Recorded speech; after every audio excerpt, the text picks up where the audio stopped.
నమస్తే, welcome to our channel. మన నూటొక్క జిల్లా అందగాడు నూతన ప్రసాద్ గురించి మనందరికీ తెలిసిన విషయమే. నూతన ప్రసాద్ గారు తన నిజ జీవితంలో ఎంత సిస్టమేటిక్ ఉండేవాడు, వృత్తిపరంగా ఎంతో శిఖరాలు చేరారు. మనతో ఉన్నటువంటి ఈమన్ రామారావు గారికి మంచి స్నేహపూర్వకమైనటువంటి స్నేహం ఉంది. తనతో సినిమాలో కూడా నటించారు. అతని అనుభవాలు, నూతన ప్రసాద్ గారి జ్ఞాపకాలు ఒకసారి మనం గుర్తు చేసుకుందాం. నమస్కారం సార్.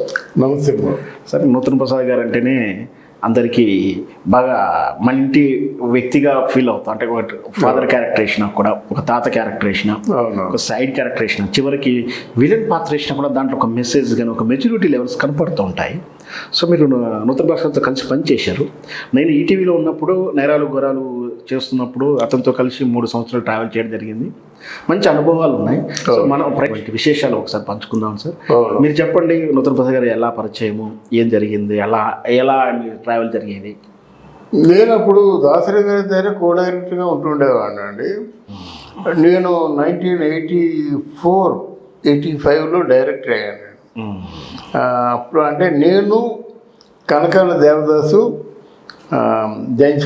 జంజాల ముద్దమందారు, కనకాల దేవదాసు చలిచీమలు, నాది ముద్దుల చెల్లెలు. 3 కూడా ఒక different zonal films. Different films. అంటే ఇక్కడ ఏంటంటే జంజాల నేను కలిసి పనిచేసాం. మొదట్లో డైలాగ్స్ కలిసి రాసేవాళ్ళం. మొదట్లో ఆయన చంద్రశేఖర శాస్త్రి ఉన్నప్పుడు వాళ్ళకి మర్ఫీ ట్రాన్సిస్టర్ తాలూకు డిస్ట్రిబ్యూషన్ ఆఫీసు విజయవాడలో ఉండేది. ఆ సందర్భంలో చెప్తున్నాను. ఈయన కనకాల దేవదాస్ గారు నేను చాలా బాగా లైక్ చేసేవాడిని. ఎలా లైక్ చేశానంటే, ఓ సీత కథ ఆ సినిమాలో అందులో రోజామని చేసే క్యారెక్టర్ ఒకటి చేస్తాడు దేవదాసు. అంటే ఒక డైలాగ్ చెప్తాడు, ఒక అందమైన వాకింగ్ చేస్తూ డైలాగ్ చెప్తాడు అన్నమాట. అలాగే రమాప్రభని కొంచెం సెడ్యూస్ చేస్తాడు. చేసిన తర్వాత చింత చిగురు పులుపని, చీకటంటే నలుపని, చెప్పందే తెలియని చిన్నపిల్ల, అది చెరువులో తిరుగుతున్న చేప పిల్ల అనే ఒక పాటకి వాళ్ళు చేసిన పెర్ఫార్మెన్స్ చూసిన తర్వాత చాలా అభిమానం అయిపోయాను అన్నమాట. ఇటు రోజారమణికి బాగా ఇష్టం అయిపోయాను, దేవదాస్ కనకాలకు కూడా బాగా ఇష్టం అయిపోయాను. వైజాగ్ వచ్చారు వాళ్ళు. వైజాగ్ వస్తే కలుసుకున్నాను అన్నమాట. అంటే ముఖ్యంగా అంతవరకు మేల్ యాక్టర్స్లో ఇంత స్టైల్గా చేసిన వాళ్ళు ఎవరూ లేరు. అవునండి. ఇప్పుడు ఆయన నటన శిష్యులు, ఆయన స్కూల్ నుంచి వచ్చిన వాళ్ళు కూడా ఫిల్మ్ ఇండస్ట్రీలో, టీవీ ఇండస్ట్రీలో చాలా మంది ఆయన స్టూడెంట్స్ చేశారన్నమాట. అలాగా ఆయనతో ఉంటే ఆయన సినిమాలో చలిచేమల్లో యాక్ట్ చేస్తున్నాడు ఈయన నూతన ప్రసాద్ గారు. అయితే నూతన ప్రసాద్ గారు మొదట ఆ పేరు కాదంటారు కదా, వరప్రసాద్ బాగా నిత్యం తాగుబోతు. ఆ రోజుల్లో నిత్యం తాగుబోతున్నమాట. తాగుబోతుంటే బాగా యాక్ట్ చేస్తారు, అన్నీ చేస్తారు, కానీ మాట నెలకడ ఉండేది కాదు. పరిషత్తుల వాటిలో కలుసుకునేవాడు కదా. తర్వాత మేము ఇక్కడ మద్రాసు నుంచి హైదరాబాద్ వస్తే అన్నపూర్ణ స్టూడియోలో మాకు రూములు ఇచ్చేవారు. దాసరి నారాయణరావు గారి యూనిట్ అంతా అన్నపూర్ణ స్టూడియోలోనే ఉండేది.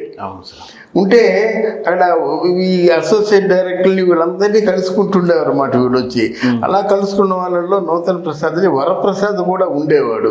కాదంటే నాటకాల బ్యాక్గ్రౌండ్ నాకు ఉంది కనుక కొంచెం బాగా పరిచయాలు అన్నమాట. మంచి బాగా డైలాగ్ చెప్పేవాడు, కానీ ఎప్పుడు నిరంతరం ఏదో మందు వాసన రావడం, ఇట్లాంటి అన్ని అలవాట్లు, చెడు అలవాట్లు ఉండేయన్నమాట. ఏదైనా ఉంటే మనసులో దాచుకోకుండా అంటే ఓపెన్గా మాట్లాడేయడం చేసేవాడు. అట్లాంటి వ్యక్తి బాపు గారి సినిమాలో ముత్యాల ముగ్గులో యాక్ట్ చేస్తున్నప్పుడు రమణ గారు చెప్పారట, ఏమిటయ్యా నువ్వు ఇంత మంచి ఆర్టిస్టు కదా, ఆ దరిద్రం మందు లేకుండా ఉన్నట్టయితే నువ్వు ఎంత మంచి ఆర్టిస్ట్ అవుతావో తెలుసు నీకు. అంటే చూడండి, రేపటి కాంతి మీరు నూతన ప్రసాదం చూస్తారా అన్నట్టు. ఏమయ్యా నూతన ప్రసాద్ అంటే కొత్తగా మందు కొట్టావా? లేదు, నేను నూతన ప్రసాద్ అండి. మరి రెండో రోజు ఏమయ్యా నూతన ప్రసాద్, నూతనంగా ఉన్నావని పాత నూతన ప్రసాద్ అన్నా అంటే అలాగా ఉండి ఆయన మానేశాడు, మందు మానేశాడు. తర్వాత నవతా కృష్ణరాజు గారి సినిమాలో ఇంటింటే రామాయణం ఉంది. ఇంటింటి రామాయణంలో నవతా కృష్ణరాజు గారు మంచి లైఫ్ ఇచ్చాడు. ఆయన కూడా భావుకుడు. మనకి నాగిరెడ్డి, చక్రపాణితో పోల్చుకోవడం కాదు, కానీ ప్రొడ్యూసర్లలో అంతగా చదువుకున్న వాళ్ళు నవతా కృష్ణరాజే. సంగీతం, సాహిత్యం అంతా కూడా విషయ పరిజ్ఞానం ఆయనకు ఉంది. సరే, ఇతను నూతన ప్రసాద్లో ఏదో స్పార్క్ ఉంది, ఆయన పెట్టుకుంటే బాగుంటుందని చెప్పేసి ఆ ఇంటింటి రామాయణంలో పెట్టాడు. పెడితే అందులో చేశాడండి క్యారెక్టరు. ఎంత అద్భుతంగా చేశాడో మనకు తెలియదు మాట. అలాగే ఒక హరిగా చెప్పాడు మాట. అది చూడగానే రమాప్రభ వెళ్ళిపోయి ఏవిఎం స్టూడియోలో సెట్ చేశారు. ఆ ఏవిఎం స్టూడియోలో ఈ చెప్తుంటే తిన్నగా వెళ్ళి గట్టి గాఢగా కావలుచుకొని బాగా చేస్తున్నారా నువ్వు చాలా పెద్ద యాక్టర్ అయిపోతావు అని చెప్పేసి రమాప్రభ ఆ ఎంగేజ్మెంట్ ఆపుకోలేక యాక్ట్ చేస్తున్న నూతన ప్రసాద్ని ముద్దు పెట్టేసుకుందన్నమాట. అంత బాగా చేశాడు నూతన ప్రసాద్. ఇంకా రమాప్రభ ఇంకా బ్రతికే ఉంది కదా. కొంచెం స్నేహపూర్వకంగా ఉంటుంది. నూతనగా చనిపోయినప్పుడు కూడా రామప్రభు గారు రావడం నేను చూశాను. అవునవును, చాలా బాధపడింది కూడా. అవునవును, స్నేహపూర్వకంగా ఉంటుంది. వాళ్ళిద్దరూ కొన్ని పిక్చర్లో యాక్ట్ చేశారు అన్నమాట. ముఖ్యంగా నటుడుగా బాగా లైక్ చేస్తుంది ఆవిడ నూతన ప్రసాద్ని. తర్వాత ఆయనకి ఒక వరుసగా ఆఫర్లు వస్తున్నాయి. ఆల్మోస్ట్ ఆల్ నూతన ప్రసాద్, రావు గోపాలరావు, అల్లు రామలింగయ్య కాంబినేషన్లో వరుస పిక్చర్లు. అవునండి. సంవత్సరంలో 12 సినిమాలు ఉంటే 12 సినిమాల్లో 10 సినిమాల్లో ముగ్గురు ఉండేవారు అన్నమాట. అలాగే పెరిగిపోతున్నారన్నమాట. అయితే ఆయనలో మంచితనం మీకు చెప్తున్నాను నేను. బాగా మంచి ప్రామిసింగ్ స్టార్, మంచి రైజింగ్లో ఉన్నాడన్నమాట. నాకు సినిమా ఆఫర్ వచ్చింది, ముద్దులో చెల్లెళ్ళు చేయాలన్నమాట. అందులో మెయిన్ క్యారెక్టర్ అంటే ఒక రావు గోపాలరావు చేసే క్యారెక్టర్ చేయాల్సి వచ్చిందన్నమాట. నూతన ప్రసాద్ చేస్తాడని నాకు 100% నమ్మకం ఉందన్నమాట. ఏమో చూద్దామని చెప్పేసి నూతన ప్రసాద్ టీనగర్లో ఉండేవాడు, మన సొంత ఇల్లు. పైన ఎవరు పరుచూరి బ్రదర్స్ ఉండేవాడు. పరుచూరి బ్రదర్స్ తర్వాత పోసాని కృష్ణమురళి ఉండేవాడు అన్నమాట. ఎక్కడ పాండీ బజార్లో అగత్య టెంపుల్ పక్కన అండి. వెళ్ళి ఏమో ఈయన పెరిగిపోయాడు కదా, యాక్ట్ చేస్తాడు యాక్ట్ చేయడు అనుకొని వెళ్ళి గౌరవించాడు. గురుగారు మిమ్మల్ని ఎలా మర్చిపోతాను, నేను హైదరాబాద్లో కలిసాను కదా, కలిసి ఉండేవాడు కదా అంటే, సరేనయ్యా ఇన్ని పాత రోజులు నాకు ఒక ప్రధానమైన ప్రైమ్ క్యారెక్టర్ చేయవలసి ఉంది, నువ్వు చేస్తామంటే చేయడానికి కదా నువ్వు మేము. అలా కాదు మరి, నీ రెమ్యూనరేషన్ మేము ఇచ్చుకోలేం కదా. ఏదో మురళీమోహన్ వాడు పెద్ద యాక్టర్లు కదండి బాబు, వాళ్ళతో నేను చేస్తే నేను కూడా వాళ్ళకే నన్ను చూడండి అంటే వాళ్ళ చూడలేం కదా, వాళ్ళు తక్కువ చేస్తున్నావు నువ్వు చేస్తావు అంటే మీరు తెవ్వండి, నాకు చాలేదంటే మీరు నన్ను సినిమాలో తీసేయండి. అంత సీరియస్ అయిపోయి మీ తోచంత మీరు ఎంత ఇవ్వగలిగితే అంత ఇవ్వండి అని చెప్పాడు. తర్వాత కాస్ట్యూమ్స్ కూడా 2 కాస్ట్యూమ్స్ సినిమా అంతా కలిసే. ఎందుకండి ఇప్పుడు ఎన్ని రాజకీయ నాయకుడు డ్రెస్సు ఒక జతనా చాలు. ఎందుకంటే కద్దరే కదా చేసుకుంటాము. మాసింది వేయకూడదని సినిమాల్లో ఎక్కడైనా రూల్ ఉందా? మాయింది ఉతికిందని సినిమాలో తెలియదు కదా, కెమెరాకి తెలియదు కదా. అంత కోఆపరేట్ చేసేవాడండి నూతన ప్రసాద్ మాట. తర్వాత రాత్రులు షూటింగ్ చేస్తున్నామండి, రాత్రి 10 గంటల వరకు చేయాలి ప్రసాద్. 10 కాకపోతే తెల్లవారులు చేయండి, మాకేం కాదు బాబు, మేము మీ సేవలో మేము అనేవాడు అన్నమాట. అలాగే డబ్బులు కావాలంటే ఇంగ్లీష్ ఏమైనా సర్దండి అనేవాడు. డబ్బులకి ఆయన పర్యాయ పదం ఇంగ్లీష్ అనేవాడు. చాలా అంటే ఆ మందు జోలికి వెళ్ళకుండా కొంత సరదాగా ఉండేవాడు, అమ్మాయిలు ఏడిపించేవాడు, అంతా బాగానే ఉండేది. ముఖ్యంగా క్యారెక్టరు ఒక సందర్భాన్ని చెప్పాలి. ఆ సినిమాలో ప్రెసిడెంట్ పంచాయతీ బోర్డు ప్రెసిడెంట్ మాట, వారి తాలూకు అవినీతి పనులు చూసిన తర్వాత ఒక స్పెషల్ ఆఫీసర్ని వేస్తారు. వేస్తే వీళ్ళు రాజకీయ నాయకుడు కదా, మరి స్పెషల్ ఆఫీసరు దేనికి లొంగుతాడు అని సహజంగా మందు మగువ డబ్బు కదా అంటే అది డైరెక్టర్గా బాగా చూపిద్దామని ప్రసాద్ అని పిలిచేవాడిని. ప్రసాద్ మందు వచ్చి రాజకీయ నాయకుడు అసిస్టెంట్ వచ్చి మందు ఇస్తాడనమాట. ఇస్తే పట్టుమని కొడితే అది వెళ్ళి నూతన ప్రసాద్ కాలమే పడుతుంది అన్నమాట. సీసా ఇలా ఈ విసరలు తీసుకొని కట్ చేస్తే నూతన ప్రసాద్ కాలం సీసా వేయాలన్నమాట, మందుతో ఉన్న సీసా. ఇదేంటి ఆలోచన బాగానే ఉంది కానీ పొరపాటు కాలమే పడితే కాలు హీరు పోద్ది కదా అనుకున్నాము. ఆయన ఎంత గొప్పోడు అంటే కాలు చిన్న ఏదో కట్టయితే ఉంది చేయండి, ఎఫెక్టివ్గా ఉంటుంది షాట్. ఆలోచన రావడం చాలా నాకు బాగా నచ్చిందని చెప్తే అలాగే ఇసిరి కొడితే కాలు ముందేమో సీసా పగిలిపోయింది, ఒక చిన్న దెబ్బ కూడా తగలేదు. రెండోది మగువ వచ్చినట్టు ఇలా కొట్టి విసురుతారన్నమాట, ఈయన వచ్చి ఒళ్ళో పడుతుంది, అది కూడా షాట్ బాగా వచ్చింది. మూడోది డబ్బు నోట్ల కట్టలు విసిరి కొడితే మొహం మీద తగులుతాయి అన్నమాట నూతన్ ప్రసాద్కి. మూడు కూడా ఆయన మీద గాయమయ్యే అవకాశాలే ఉన్నాయి. అంటే అక్కడ నాకేంటంటే ఏమింది ఓ డైలాగ్ సరిగ్గా చెప్పడం వచ్చినట్టయితే వాళ్ళు మారిపోతున్నాయి ఈ రోజుల్లో. క్యారెవాన్ అండి, క్యారెక్టర్ ఆర్టిస్ట్ మంచి బిజీగా ఉండేవాడండి. ఒక గంట ఉంటే చాలు చేసేసుకుంటాం అనేటువంటి రోజుల్లో అంతకు తెగించి రిస్క్ చేశారన్నమాట. తర్వాత సినిమా అంతా అయిపోయిన తర్వాత మా తాలూకు క్రూ అందరికి కూడా ఆయన పార్టీ ఇచ్చాడు. ఎక్కడ పామ్ గురు హోటల్లో పార్టీ ఇచ్చాడనమాట. నేను చాలా సినిమాను బాగా ఎంజాయ్ చేశాను. నేను ఆ సినిమా ఫస్ట్ మాకు కూడా టీం పిలిచేసి అవునవును ఇయర్లీ కానీ జస్ట్ ఒక పండగ అకేషన్ కానీ ఇంటికి భోజనం పిలిచేవాడు. భోజనం పిలిచి మంచి హాస్పిటాలిటీ ఉందండి ఆయనకి. పామ్ గురు హోటల్లో చేసిన తర్వాత ఆయన మళ్ళీ సినిమా ఇప్పుడు రెండో సినిమా సన్నజాజుల్లో పెట్టుకోలేదు. చెప్పాడు, నన్ను ఆ సినిమా చేసిన తర్వాత ఈ సినిమా చేయకుండా మీరు అమౌంట్ నేను ఇవ్వలేనండి. అప్పుడు ఏదో మొదటి సినిమా అప్లికేషన్ మీరు చేస్తారు, రెండో సినిమాకి కూడా అప్లికేషన్ అంటే నేను అడగడం బాగుండదు అని ఆయన చెప్పేవాడు. మూడో సినిమాకి కూడా ఆ మూడో సినిమాకి పూర్తిగా నడుము నుజ్జు అయిపోయింది. అవునండి, అది ఆ విషయం కూడా మనం అదే అయిపోయింది పాపం ఆయన జీవితంలో. అయితే నూతన ప్రసాద్ దెబ్బతినడం కోట శ్రీనివాసరావుకి అదృష్టం పట్టింది. నేను అదే నెక్స్ట్ ప్రశ్న అదే అడదాం అనుకున్నాను. తరచూ ఇండస్ట్రీలో ఆ వాక్యం వినిపిస్తూ ఉంటుంది. అవునవును, ఆయన లేకపోవడం వలన కానీ ఇంకొకటి జనరల్గా ఒక అతన్ని తొక్కేసి ఇతడు పైకి వచ్చాడని మాట వింటూ ఉంటాం సందర్భంలో. సుమను చిరంజీవి గారి విషయంలో ఆయన తొక్కాడని వాస్తవం కాదు అది. కానీ కోట శ్రీనివాసరావు విషయంలో మాత్రం నూతన ప్రసాద్ లేకపోవడం వల్ల కోట శ్రీనివాసరావు గారికి అవకాశాలు బాగా పెరిగినాయి అంటుంటారు. అవును, కోట శ్రీనివాస్ లైఫ్ ఎక్కడిదండి? కోట శ్రీనివాస్ లైఫ్ లేదు కదా. దానికి కంపేర్ టు నూతన ప్రసాద్ కోట శ్రీనివాసరావు అంత పెద్ద ఆర్టిస్ట్ ఏం కాదు నా దృష్టిలో. నూతన ప్రసాద్ మల్టీ డైమెన్షనల్ ఆర్టిస్ట్, చాలా టాలెంటెడ్ ఆర్టిస్ట్. అవును, ఏ సినిమా చేసినా వాయిస్ కూడా ఎంత పెక్యులర్ వాయిస్ అండి, ఎంత మంచి డిక్షన్ అయింది ఆయన వాయిస్.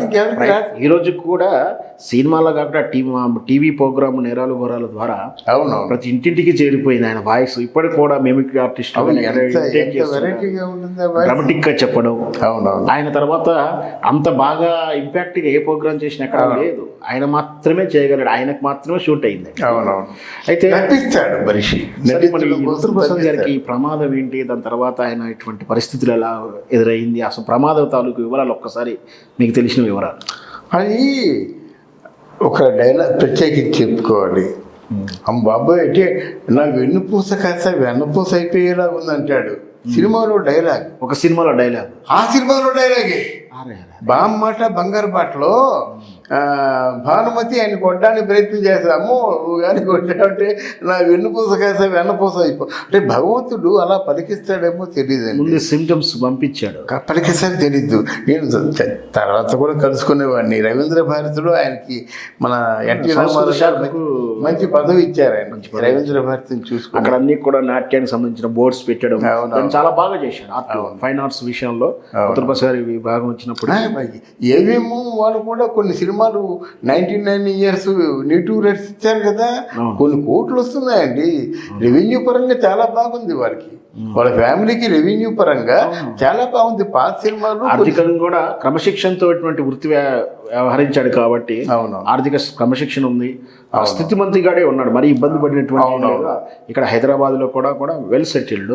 ఎందుకో మరి వాళ్ళ వారసులు అయితే సినిమా రంగంలో లేనట్టుంది కదా. వాళ్ళ బిజినెస్ కూడా పంపించలేదు, సినిమా రంగాన్ని పంపించలేదు. రెండోది ఏంటంటే ఇక్కడ ముఖ్యంగా నూతన్ ప్రసాద్ రాజేంద్ర ప్రసాద్ ఇద్దరు పడిపోతే చూడండి, ఆయనకి ఏమీ కాలేదు. చేమ కుట్టినట్టయినా ఏది కాలేదు. నూతన్ ప్రసాద్కి స్పైనల్ కార్డు నుజ్జు అయిపోయిందంటే భగవంతుడు ఏ విధంగా పనిష్మెంట్ ఇస్తాడో మనం చెప్పలేమండి. అయినా మొక్కవోని ధైర్యంతో ఆ తర్వాత కూడా కంటిన్యూగా సినిమా కూడా రవీంద్ర భారతికి వేదికల మీదకి వచ్చేవాడు, మాట్లాడేవాడు. తను ఏదో ఫిజికల్ ఇంటిగ్రిటీ ఉన్నట్టు చెప్పేవాడు కాదు. అయ్యి వస్తుంటే సమస్య దానికేముంది జీవితంలో అని అనుకునేవాడు. కానీ నీట్గా ఉండేవాడు, వీళ్ళు ఉండేది, ఓ పదవి ఉండేది, అందరూ గౌరవించేవాళ్ళు. డైరెక్టర్లు కూడా నూతన్ ప్రసాద్ గారు షూటబుల్ క్యారెక్టర్ ఉంటే అది ఫిజికల్లీగా అలా కూర్చున్నా పర్వాలేదు అన్నట్టుగా క్యారెక్టర్ డిజైన్ చేయడం, ముఖ్యంగా అబ్బాయి గారి చిత్రంలో కానీ ఆ తర్వాత అంటే ఫిజికల్గా ఆయన చైర్లోకి పరిమితం అయినప్పటికీ ఆ తర్వాత కూడా చాలా 50 పైగా చిత్రాలు నటించాడని తెలుస్తుంది. చేశారండి. ఫైనాన్షియల్గా లోటు లేదండి, ఫైనాన్షియల్గా చాలా మంచి పొజిషన్లో ఉండేవాడు. పైగా నాతో ఎప్పుడు అనేవాడు, నేను ఎప్పుడు కూడా క్యారెక్టర్ అడగలేదు, అవే వచ్చాయి నా ఇంటికి, మేము ఏ రోజుకి కూడా నేను ఖాళీగా లేను, ఇప్పటికి కూడా లేను, ఫిజికల్గా చైర్లో పరిమితం అయినప్పటికీ ఇప్పటికి కూడా ఎప్పుడంటే మేము అడిగేవాళ్ళం, సార్ రేపు షూటింగ్ పెట్టుకుందామా, డబ్బింగ్ పెట్టుకుందాం అంటే బిజీగా ఉంది అనేవాడు అని చెప్పేవాడు. ప్రతిరోజు ఏదో ఒకటి ఉంటుందిరా, నేనైతే కళామతులు నమ్ముకున్నాను, నా క్రమశిక్షణతో ఉంటానట అంతే. అంటే ఆ తర్వాత కూడా కంటిన్యూగా బాగా చిత్రాలు చేశాడు. అలా ఫ్లోర్లోకి ఎంటర్ అవ్వగానే నమస్కారం పెడతాడండి. పోటీ కెమెరాకి నమస్కారం, షూటింగ్ మొదలు పెట్టగానే కాయ తీసి దిష్టి తీస్తాం కదా, ఆ దిష్టి తీసే ముందు కెమెరాకి నమస్కారం పెడతాడండి. డైలాగు అసిస్టెంట్ డైరెక్టర్కి ఆయన ఇచ్చినంత విలువ ఇంకెవరు ఇవ్వరండి. ఆ డైలాగ్ చెప్పంటాడు. డైలాగ్ ఎలా విషయంలో మాత్రం చాలా జాగ్రత్త తీసుకు ఎలా చెప్తే ఎలా ఉంటుందని అసిస్టెంట్ డైరెక్టర్ని కూడా కలుపుకుంటాడు. ఆయన కూడా ఏదో పనిచేసిన సాటిస్ఫాక్షన్ని మిగులుస్తాడు. అది తర్వాత ఏంటంటే ఎంత రిస్కీ సర్చ్ అయినా చేస్తాడు. అంత పిల్లలు కుట్టాడనుకోండి పడిపోతాడు, పడిపోయి ఇక్కడ దెబ్బలు తగ్గుతాయి. నేను లెక్క చేయడం మాట. పౌరాణికం చేశాడు, క్యారెక్టర్ రోల్స్ అంటే ఒక పొలిటికల్ లీడర్గా చేశాడు, ఒక కామెడీ ఆర్టిస్ట్గా చేశాడు. అవును, అసలు అతను ఏది చేయలేదు, అన్ని రకాలుగా అన్ని రకాల పాత్రలు. ఒక హీరో ఓరియంటెడ్గా తప్పించి హీరో కూడా చేశాడండి. ప్రధానమైన పాత్రలు చేశాడు కదా, స్టార్టింగ్ కెరీర్లో చేశాడు. కానీ ఇక్కడ ఏంటంటే ఆయన ఒక మంచి కళాకారుడు అండి. మన తెలుగు అంటే అరుదుగా ఉన్నారు, అలాంటి వాళ్ళు అరుదుగా ఉన్నారండి. తర్వాత ముఖ్యంగా దెబ్బల్ని రంగనాథ్ చివరిలో క్లైమాక్స్లో నూతన్ ప్రసాద్ని తలకాయ పట్టుకొని లేపుతారు అనమాట. లేకపోతే మీరు చూడేస్తామంటే చెయ్యి యాక్షన్ ఇవ్వండి అని చెప్పాను. చూడేస్తాము, జస్ట్ అక్కడ మేము మామూలుగా టైట్ క్లోజ్కి వెళ్ళిపోతాం అంటే ఎవరు కనపడరంటే, లేదండి చూలు తీసేయండి, ఒక్క ఫ్రాక్షన్ ఆఫ్ సెకండ్ ఉన్నా సరే చాలా షార్ట్ భరిస్తా అని చెప్తే ఇలా చెప్తే టక్మ తీసాను షార్ట్ మాట. ఎంత ఎఫెక్టివ్గా వచ్చింది తెలుసండి.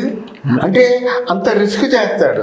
ఆ బ్రేక్ నిజంగా నొక్కేస్తే ఏమైపోతాడు, పొరపాటున కానీ రిస్క్ చేస్తాడు. కింద పడేయండి అంటాడు, పడిపోతే క్వాలిటీ పెర్ఫార్మెన్స్ ఏంటి, ప్రేక్షకులు ఎలా పట్టుకుంటుంది అనేది ప్రతి ఫ్రేమ్ ఆయనకు అవగాహన ఉంది. ఆ క్వాలిటీ ఆఫ్ వర్క్ మాత్రం ఆయన తర్వాతేనండి. ఆయన తర్వాత ఎవరైనా చేస్తారన్నమాట.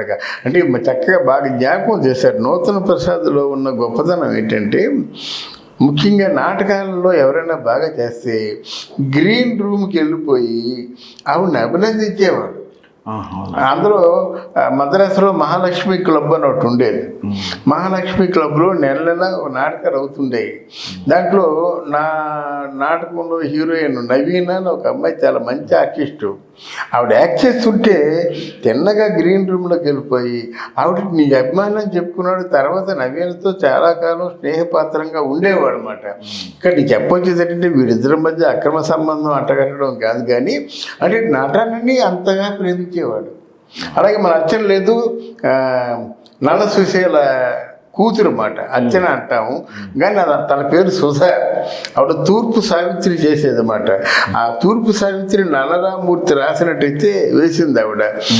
ఎంత బాగా పాడుతుందో అంత బాగా నటిస్తుంది. కానీ ఇంటికి వచ్చేసాడు, అమ్మో కళామ తల్లి ఎంత బాగా పాడావమ్మా, ఎంత బాగా నటించావని. నీకు ఆ ఉత్సుకత ఉండడం మాత్రం చాలా అరుదండి. నిజంగా నిజమైన కళాకారుడు కనుక నూతన్ ప్రసాద్ గారు ఏ లోకంలో ఉన్న ఆయన ఆత్మకు శాంతి కలగాలని కోరుకుంటున్నానండి. Thank you sir.